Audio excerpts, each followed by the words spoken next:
México es un país mega diverso, en todos los sentidos, naturaleza, gastronomía, pero sobre todo cultura y tradiciones. Y una de ellas, y quizá la más importante, es el Día de Muertos, lleno de todo ese misticismo y belleza, pero sobre todo leyendas y mitos. Es por eso que hoy, en el último episodio del octubre, históricamente misterioso y cierre de temporada de Hablemos de Historia, te contaremos algunas de las leyendas más icónicas de este hermoso país que es México. Ponte cómodo, tráete tu tequila y un pan de muerto. Estás en Hablemos de Historia.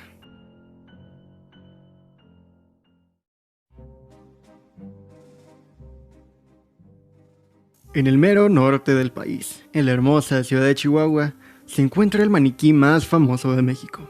La historia dice que la hija de la dueña de la tienda de novias, en el día de su boda, el día que se supone sería el más feliz de su vida, se convirtió en el más trágico, pues un alacrán le picó causándole la muerte. Su mamá, destrozada, decide embalsamar a su hija para inmortalizar su recuerdo. La hace el principal maniquí de su tienda y la pone en el aparador vestida de novia. Son cientos de personas que aseguran que la han visto mover los ojos, sentir que lo sigue con la mirada o que sonríe. Aunque otros incluso aseguran que por la madrugada la Pascualita cobra vida, deambula por las calles y los pasillos de la tienda para encontrar el vestido perfecto. Son muchas las empleadas que han renunciado al ser testigos de que el espíritu de la novia sigue dentro del maniquí, y es que para los chihuahuenses, la Pascualita es un ícono de la ciudad. Ubicada en la calle Guadalupe Victoria, 803, Colonia Centro, no hay chihuahuense que no se haya parado enfrente de este maniquí y la haya observado fijamente con curiosidad, respeto o hasta morbo. Pero incluso cuando las mujeres chihuahuenses lo visitan, acostumbran comprar el vestido que ese día le toca exhibir a la Pascualita sin importar cuál sea. Muchas creen que es de buena suerte. Definitivamente hay algo en este cuerpo inerte que es irresistible. La tersura de su acabado, el inmenso nivel de detalle en la superficie que está poblada por venas, arrugas y, según algunos, hasta pequeñísimos vellos. Pero finalmente, más allá que de otra cosa, lo que le da vida a este maniquí no es un hechizo o un espíritu, sino la fuerza de la palabra que el pueblo le da a su leyenda, que mientras siga contándose, Pascualita seguirá caminando todas las noches en busca de su vestido perfecto. Esta devastadora historia nace en Querétaro en el año de 1989. Claudia Mijangos parecía una amorosa madre de familia, hasta que un día, después de que nada le había salido bien, esta ex reina de belleza se convertiría en una de las más despiadadas asesinas de México. Aquel día Mijangos había tenido problemas con su exmarido, ya que ella se encontraba enamorada del sacerdote de la parroquia donde daba catecismo. Las malas lenguas incluso dicen que eran amantes. Después de que ella acostó a sus dos hijas y a su hijo, se fue a dormir a su cuarto, cuando de pronto tuvo un escalofriante sueño donde le susurraban: Mazatlán ha desaparecido y todo Querétaro es un espíritu. Despertó de esta pesadilla para entrar a otra peor, pero esta vez sería la causante de la tragedia venidera. En esa madrugada, Mijangos tomó 3 cuchillos para primeramente dirigirse al cuarto de su niño de apenas 6 años, al cual asesinó después de varios minutos de estarlo apuñalando una y otra vez mientras él trataba de protegerse. Recibió más de 30 puñaladas y su mano derecha fue amputada. Su hermanita de 11 años, tras despertarse por los lamentos de dolor de su hermanito, acudió a ayudarlo, pero era demasiado tarde. La madre tomó el segundo cuchillo y se le fue encima para darle 6 puñaladas, pero la niña seguía viva. Y como pudo, con sus pulmones perforados, le decía: no mamá, no lo hagas. Moribunda, alcanzó a bajar las escaleras, para después caer desmayada boca arriba. La siguiente víctima fue su hija de 9 años. Mijangos tomó el tercer cuchillo y la apuñaló en el corazón. Todo este terror aún no era suficiente para Mijangos, pues regresó por su hija desmayada en la primera planta de la casa para volver a apuñalarla hasta matarla. Al día siguiente, una amiga de Mijangos fue a visitarlos y se encontró con una perturbadora y descomunal escena de terror. La sangre abundaba por toda la casa y los cuerpos de los 3 niños sin vida tapados con una colcha ensangrentada. Su amiga Mijangos también estaba herida pues había tratado de suicidarse cortándose las venas. Las autoridades determinaron que Mijangos padecía de esquizofrenia y fue la única autora de este brutal crimen. Este homicidio puso de luto a México y Mijangos fue llamada la hiena de Querétaro. En la comunidad de Cayal, Campeche, arribó un muñeco por medio de una donación de juguetes. Ninguno de los niños quiso tomarlo por su espeluznante aspecto de duende, por lo que fue depositado en un bote de basura. Pero un hombre al verlo sintió algo de lástima y se lo mostró a su hijo, quien sí accedió a querer jugar con él. Pero lo que no tienen idea es que aquello que estaban llevando a su casa no era un simple juguete, sino un muñeco poseído, por así decirlo. Desde que el duende fue colocado afuera de la casa, las personas que pasaban por la noche a altas horas podían ver que el duende los saludaba. Incluso algunas veces le sacaba la lengua, causando terror a los testigos. En una ocasión, el dueño de Balbino, como llamaban al muñeco, notó que el duende no estaba donde lo había dejado, sino en una mecedora. Al percatarse Balbino que era observado, este se echó a correr para esconderse.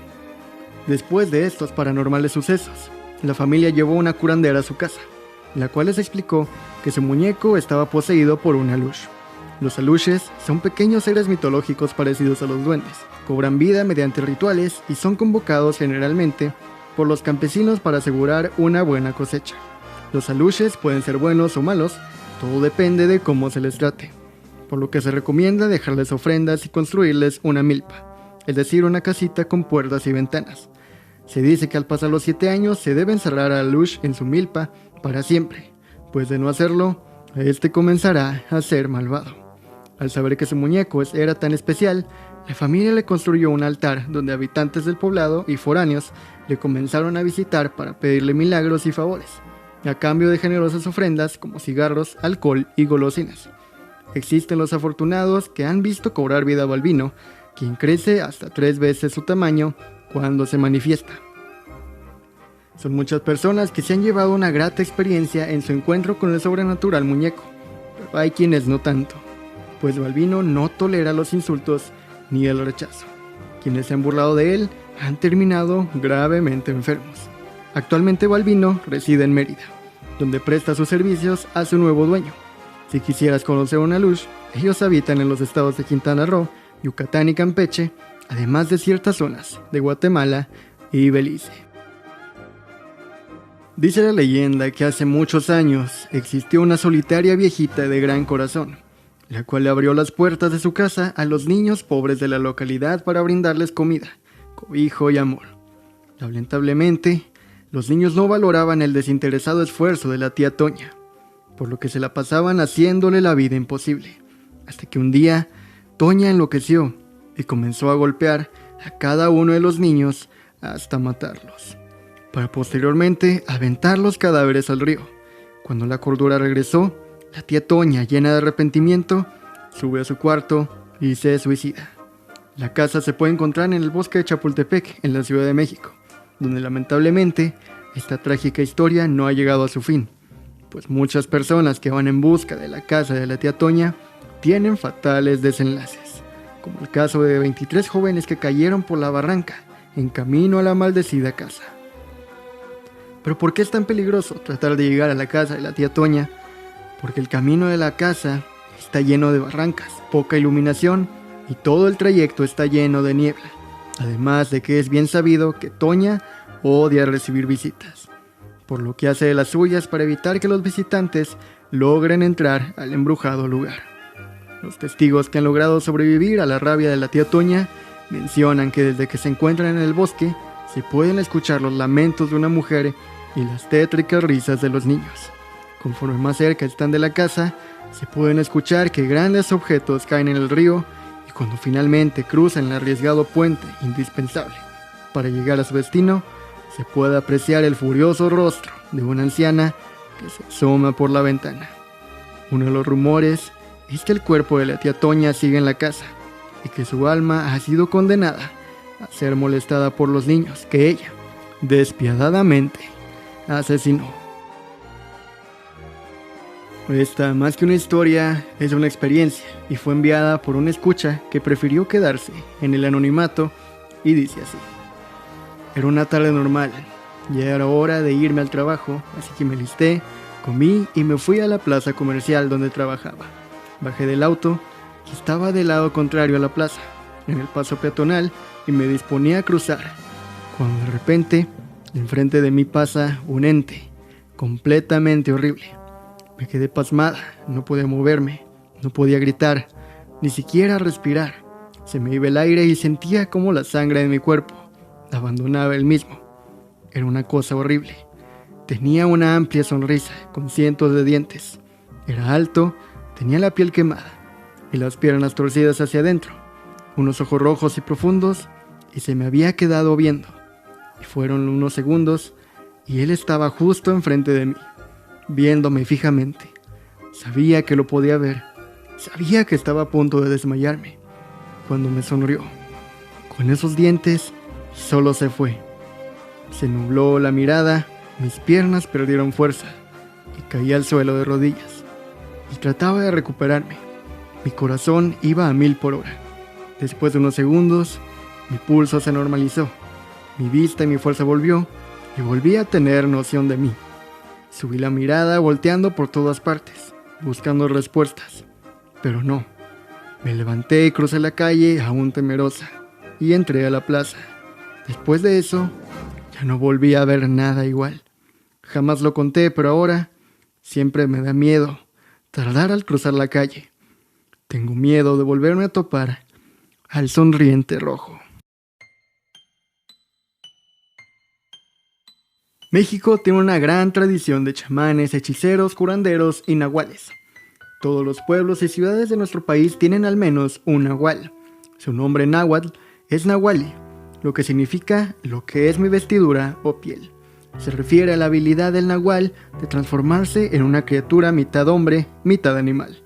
Para los pueblos prehispánicos, el nahuali era uno de los hechiceros llamados tlatecolos, u hombres búho, lo cual indica que solo aparecían de noche. Antes del apogeo de las grandes civilizaciones prehispánicas como la mexica o la maya, los indígenas yaquis, tarahumaras y seris que vivían en el norte de México y en el sur de Estados Unidos cerca del 900 después de Cristo ya tenían nahuales. Estas civilizaciones se hallaban asentadas en parte de lo que hoy son los estados americanos de California, Nuevo México y Texas, en los estados mexicanos de Chihuahua, Baja California, Sonora y Sinaloa.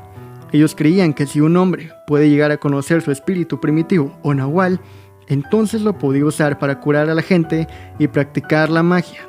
Muchos dibujos primitivos en viejas cuevas muestran a personas como hombres lobo.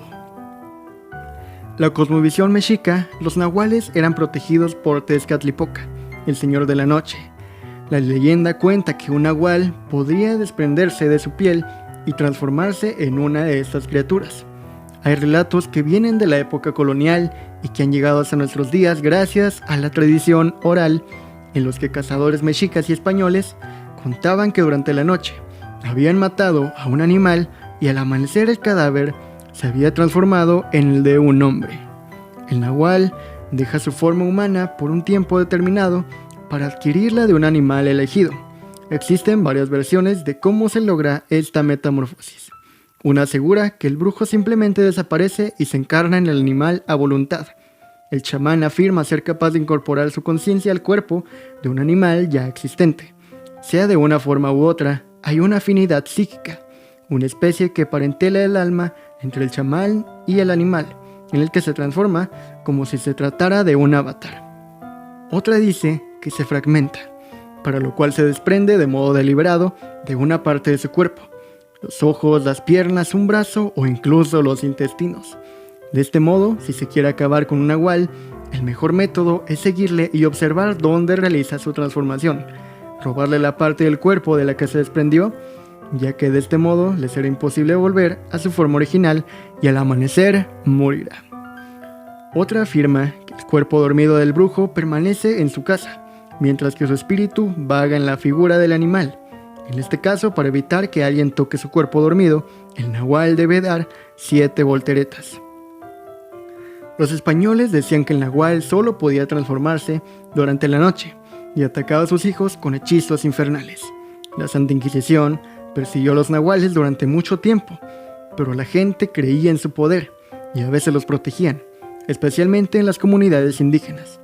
La leyenda de los nahuales tiene partes oscuras, perdidas en el pasado, en la mágica cosmología mexicana, y difiere muchísimo dependiendo de las fuentes, pues se basan en leyendas locales que se adecúan a la región donde se cuente.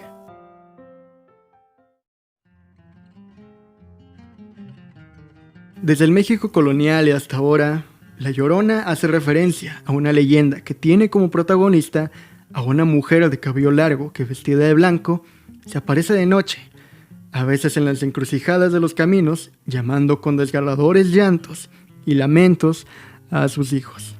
La Llorona es sin dudas una de las leyendas con más fuerza de nuestro país.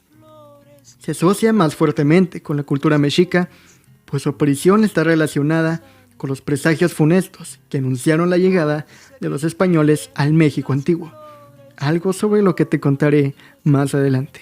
Sin embargo, La Llorona cuenta con paralelismos lejos del Valle del Anáhuac. Existen deidades mayas, zapotecas y purépechas con características muy similares a la Cihuacóatl, la diosa a la que se le asocia el mito en territorios nahuas. El mejor ejemplo de esto es la Xtabay, un espíritu femenino que acecha a los hombres en los caminos de la península de Yucatán y que tiene raíces en el panteón de los dioses mayas. La leyenda de La Llorona, como se conoce hoy en día, un alma en pena que deambula por las calles buscando a sus hijos, tiene su origen en el México de mediados del siglo XVI. Muchos cronistas de la época relatan la historia de una mujer que recorría las calles de la ciudad al caer la noche, siempre vestida de blanco y con un velo cubriéndole el rostro. Su andar era marcado por los lastimosos gritos que lanzaba al aire en busca de sus hijos. La Llorona peregrinaba cada noche por calles distintas, pero cuentan que sus andares la llevaban invariablemente a cruzar la Plaza Mayor, el actual Zócalo, con rumbo al oriente de la ciudad. Más allá de la plaza era donde la fantasmal figura se perdía al hundirse en los resquicios del lago que aún se extendía por la zona central de la ciudad. Sin embargo, los antecedentes de este personaje son mucho más antiguos, tanto que se pierden en los mitos prehispánicos y se fundan en diversas representaciones de diosas madres como la Cihuacóatl, Coatlicue o Tonantzin. Este es uno de los presagios funestos que anunció la caída de Tenochtitlan, según el libro Visión de los Vencidos, Relaciones de la Conquista por parte de los indígenas, de Miguel León Portilla, y cito: muchas veces se oía a una mujer llorando, iba gritando por la noche, andaba dando grandes gritos. Hijitos míos, pues ya tenemos que irnos lejos. Y a veces decía: hijitos míos, ¿a dónde os llevaré? Cihuacóatl empezó a aparecer en el lago de Texcoco alrededor del año 1500. Los sacerdotes diestros en la astrología interpretaron su presencia como una premonición de los próximos sucesos que habrían de acontecerle a los mexicas: la muerte, la guerra y la esclavitud. Moctezuma temía lo peor. Los sacerdotes decían que Cihuacóatl había salido de las aguas y bajado de la montaña para prevenir de la suerte que correrían los mexicas. Subían siempre a lo alto del templo y podían ver hacia el oriente una figura blanca, con el peinado de tal modo que parecía llevar en la frente dos pequeños cornezuelos, arrastrando o flotando una cauda de tela tan vaporosa que se ondulaba en el viento, y con su desgarrador grito: ¡ay, mis hijos! ¿Dónde los llevaré para que escapen de tan funesto destino? Los sacerdotes interpretaron después de la conquista esta leyenda como una advertencia por la pronta destrucción del imperio mexica. Aquel fantasmal aparición que llenaba de terror a la gente de la gran Tenochtitlan era la misma Cihuacóatl, anunciándole a Moctezuma de la destrucción de su imperio. Fray Bernardino de Sahagún también se refiere a esto en su Historia General de la Historia de la Nueva España, también llamada Códice Florentino, y es citado por León Portilla en La Visión de los Vencidos. Y cito: hombres extraños y más sabios y más antiguos que nosotros vendrán por el oriente, y sojuzgarán a tu pueblo y a ti mismo, y tú y los tuyos serán de muchos lloros y grandes penas, y que tu raza desaparecerá devorada, y nuestros dioses humillados por otros dioses más poderosos. Dioses más poderosos que nuestro dios Huitzilopochtli, y que el gran destructor Tezcatlipoca, y que nuestros formidables dioses de la guerra y de la sangre, preguntó Moctezuma, bajando la cabeza con temor y humildad. Así lo dicen las predicciones. Por eso la Cihuacóatl vaga por el náhuac, lanzando lloros y arrastrando penas, gritando para que oigan quienes sepan oír las desdichas que han de llegar muy pronto a tu imperio. Aquellos hombres de Oriente eran los españoles, dirigidos por Hernán Cortés, y sometida a la gran Tenochtitlan con la caída de todos los pueblos, sufrieron las atrocidades de los invasores. Epidemias, hombres asesinados, mujeres violadas, y sus dioses olvidados, a excepción de Cihuacóatl. De esta forma empieza la leyenda. Se dice que al campanazo de las 12, una mujer vestida de blanco y con la faz cubierta por un velo ligerísimo, se aproxima por el oeste. Va de una calle a otra. Unos dicen que flota, otros que no tiene rostro. Lo único que se escucha es el quejido de...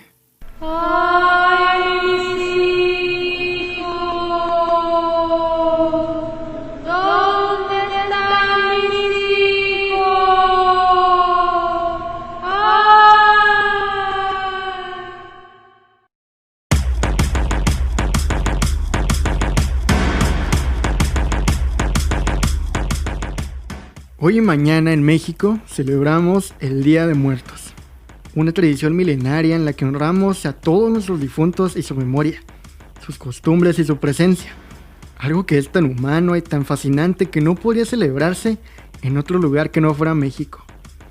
Desde el pueblo mexica se acostumbraba a ofrecer ofrendas en honor a los fallecidos casi todo el tiempo, practicando cansados pero intensos rituales con el propósito de que el difunto llegase con bien a uno de los 4 paraísos según su forma de muerte, conteniendo comida, copal, vasijas, cuchillos, piedras de jade y semillas. Utilizaban a los perros xoloscuintles para que les ayudasen a hacer la luz en el paso por el inframundo y que no se perdieran sin antes llegar al paraíso, sacrificándolos y enterrándolos junto con la persona fallecida. Las principales civilizaciones representativas del área mesoamericana, mexicas y mayas, desarrollaron una rica ritualística alrededor del culto de los antepasados y de la muerte en sí misma, lo que constituyó el precedente del actual Día de Muertos, que sobrevive aún parcialmente la cosmovisión de aquellos pueblos. Hoy en día esta festividad es incluso Patrimonio de la Humanidad declarado por la UNESCO. Lamentablemente, en este contexto en el que estamos viviendo, es importante mantener las medidas de prevención y honrar a nuestros seres queridos desde casa, sintiendo su presencia y recordándolos con cariño, porque de eso se trata el Día de Muertos, de recordar, de vivir y recrear mediante la memoria y la palabra. La palabra, esa que tanto nos ha dado como todas las leyendas que te acabo de contar. La tradición oral es la que mantiene a los pueblos y sus tradiciones. Sin ella quizás no hubiera perdurado esta hermosa tradición que es el Día de Muertos. Por eso hay que mantener la palabra viva, recordando y contando todo lo que viviste con tu ser querido al que estás honrando hoy, porque él te estará esperando en cualquiera de los 4 destinos extraterrenales mexicas, quizás con tu perrito o con algún nuevo amigo como el xoloscuintle que te acompañará por tu encuentro. Pero por favor, recuerda recordar, no olvides nunca a quienes no merecen ser olvidados, porque así es como persiste la memoria. Así es como no se extingue la llama de la palabra. Así es como viven nuestros muertos.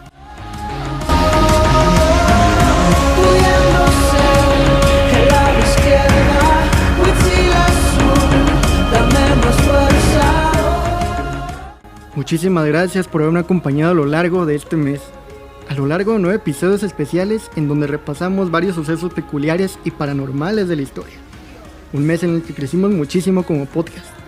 Tanto que alcanzamos mi primera meta, que era posicionarnos en el top 50 de podcast de historia de Spotify México. Muchísimas gracias, amigos. De igual manera, cerramos la primera etapa de este proyecto. Cerramos la primera temporada de Hablemos de Historia.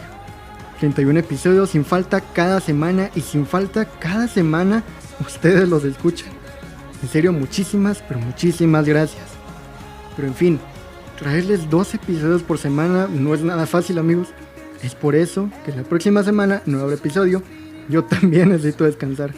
Pero no se preocupen, estén atentos a las redes sociales que les estaré subiendo contenido chido para que no me extrañen y reciban la segunda temporada de Hablemos de Historia con toda la actitud.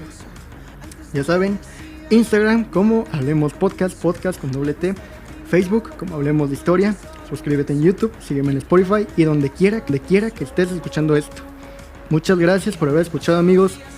Nos volvemos a oír el 11 de noviembre en la segunda temporada de Hablemos de Historia. Yo fui Alex Martínez, nuestro podcast ha terminado, podemos ir en paz. Esto fue palabra de Tom Ellis.